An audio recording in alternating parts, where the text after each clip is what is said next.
Саламатсыңдар ма балалар? Сіздерді көргеніме қуаныштымын. Бүгінгі біздің сабағымыздың тақырыбы Ыбырай Алтынсариннің «Таза бұлақ» әңгімесі. Әңгімені бастамас бұрын сіздерге мен мынадай бір сый әкелдім. Мұғалімнің сыйы. Соны тамашалайық.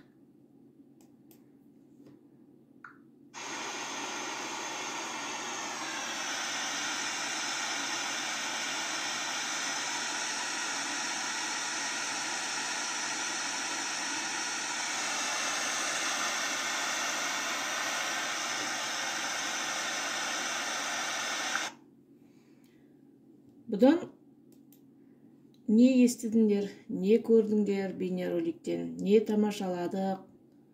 Бұл ағып жатқан не деп ойлайсыңдар? Бұлақ жалпы қандай болады деп ойлайсыңдар? Тамаша табиғаттың көрінісін көрдік, ағып жатқан бұлақ, керемет әсерде болған боларсыздар деп отырмын. Өздеріңіз қандай сезімде болдыңыздар? Бүгін осы жөнінде әңгімелесеміз. Бүгінгі оқу мақсатымыздың өзі де сөйлеу барысында мақал-мәтелді, нақыл сөздерді, вербальді емес тілдік құралдарды қолдану. Сөйлеу барысында иллюстрация, көрнекіліктер, фотосуреттерді қолдану. Жаңа көргеніміздей бұлақ көрдік. Ағып жатқан бұлақ, табиғаттың әсем көрінісі. Енді осы бұлақ басына келгенде үлкен бір таста мынадай жазу болса: «Ей жолаушы болсаң, таза бұлақтай бол» дейді деп жазылған тас көрдік дейік. Осы жазуды оқығанда қандай ой түйер едіңдер? Сендер қалай түсінер едіңдер?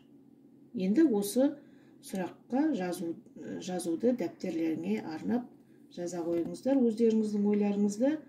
Енді оған дейін мен сіздерге біздерге бұрыннан Ыбырай Алтынсарин атамыз туралы біз білеміз, не білдік, не қойдық. Осының бәрін біздер аймектептен көріп жүрміз. Енді Ыбырай Алтынсариннің жалпы өлеңдері, әңгімелерінің барлығы не туралы болатын еді? Қазір соны өзіміздің сынағымызды жүргізіп көрейік. Кім қалай жауап берер екен? Мына ойынды ойнап көрейік ендіше. Ыбырай атамыздың қай жерде алғаш мектеп ашып өз оқытушы болғанын біздер білеміз. Торғай алғаш рет мектеп ашып өз оқытушы болған дейді. Қай өңірде? Торғай өңірінде. Жақсы. Алып барамыз. Дұрыс екен. Бүкіл өмірін неге арнады? Бүкіл өмірін неге арнады деп ойлайсыңдар? Дұрыс айтасыңдар. Ұстаздыққа арнады дейміз. Алғаш рет қазақ хрестоматиясын құрастырған дейді. Қандай? Оны не дейміз? Қазақ хрестоматиясы, иә? Оқулығы, дұрыс. Оның шығармаларының негізгі несі? Өнер білімге арналады. Тақырыптары. Аз жұмысты қиынсынсаң, көп жұмысқа тап боларсың. Азға не істемесек? Қанағат тұтпасақ, көптен құр қаларсың дейді. Міне, өте жақсы 66 секундта орындаған екенбіз. Мінекей осылай Ыбырай атамыздың барлық өлең әңгімелері өнер білімге арналған екен. Оны сіздер аймектептен ылғи көріп жүрсіздер.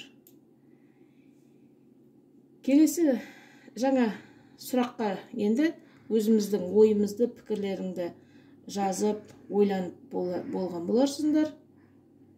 Енді кітабымыздағы, оқулығымыздағы Ыбырай Алтынсариннің «Таза бұлақ» әңгімесімен танысамыз. Бір бұлақтың басында үш жолаушы бір-біріне кез болады. Бұлақ бір тастақ жерден шығып жатыр екен. Айнала қалың ағаш, жапырақтар бұлақтың үстіне төгілген, суымыздай салқын, шынадай мөлдір, өте таза бұлақ екен.